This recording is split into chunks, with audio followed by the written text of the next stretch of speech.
So I just thought I'd show everybody my indoor light setup.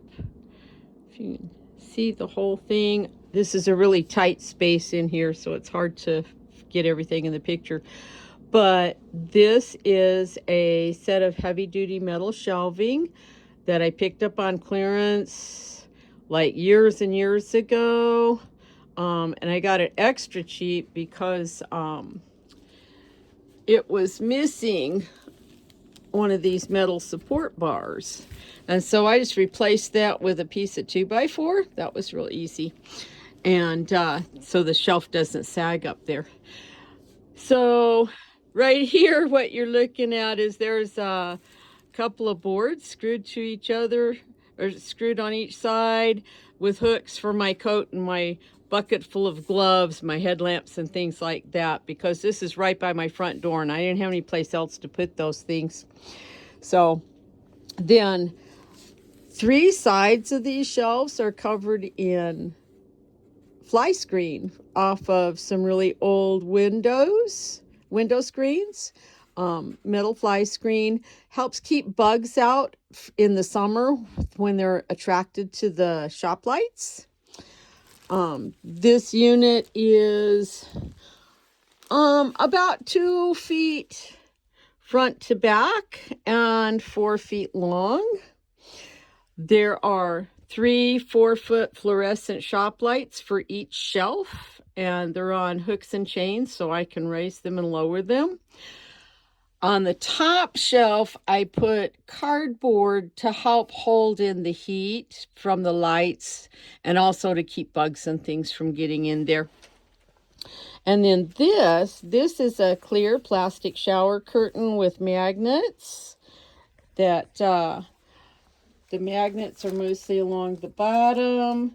And then I use clothespins, like you can see there, to just keep it folded and clipped to the sides. That helps keep in warmth, it helps keep in moisture, and it keeps the cat from playing in the plants. Now, most of my shelves are empty at the moment because we're just getting our seeds starting going. Some other things is on this shelf, I have on the cardboard, because the shelf had a little dip, the cardboard helps even it out. That is a seed starting mat. So it will keep whatever's sitting on top of it 10 to 20 degrees warmer than the air. And let me take the plastic down so we can see better. So you can see these are my little 3/4 inch soil blocks with tomatoes. And you can see a couple of little tomato starts back there in the back. Oops.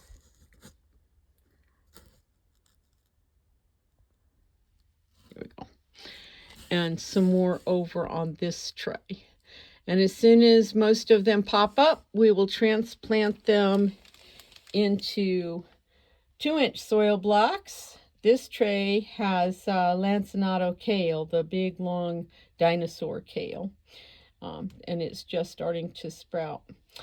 I also have all of the lights are chained into several different strips, and then the strips are chained together. I'm sure some electric safety-minded person is really horrified here. And then all of those are plugged into my timer. So that timer turns the lights on at 4 o'clock in the morning and turns them off at 8 o'clock in the evening. That's a good amount of time for indoor use, indoor plants. And then that's the plug for the seed starting mat. So over time, it does cost a fair amount when you got to buy all the lights and everything, but I did that over time.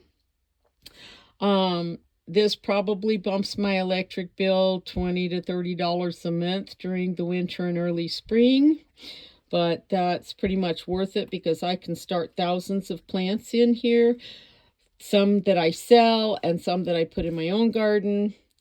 The bottom shelf is covered with some old pieces of sheetrock, and that was to help keep mice. I had a mouse problem in here, and that's to help keep mice from coming up from underneath and getting through the shelves and eating plants and things, seeds and things, because they will. And right there you can see part of my seed storage. I use shoebox bins and just write down the general category and stuff them all in there. That seems to be working out pretty good for me. So that's it, my seed starting place. I did have a whole bunch of these little magnet signs and calendars from my mom's house. She had hundreds of them on her refrigerators, and I can use them to help seal the plastic at the bottom. I'll pay most attention to that sort of thing if the cats are messing with things, or if it's really cold and I'm trying to keep things as warm as possible. So you can also just hang a couple of lights from almost anything and start your seeds. You probably, unless you have a big garden or you're selling transplants, you probably don't need a setup this big. For a home garden, probably 1 or 2 shelves would be enough. And that wouldn't be too much of a big deal. As my older fluorescent shop lights give up the ghost, I have been replacing them with new LED lights to help with the electricity. So that's something to think about too. Even though they cost more, they're supposed to be more efficient. So we'll see. And that's it. Ta-ta for now.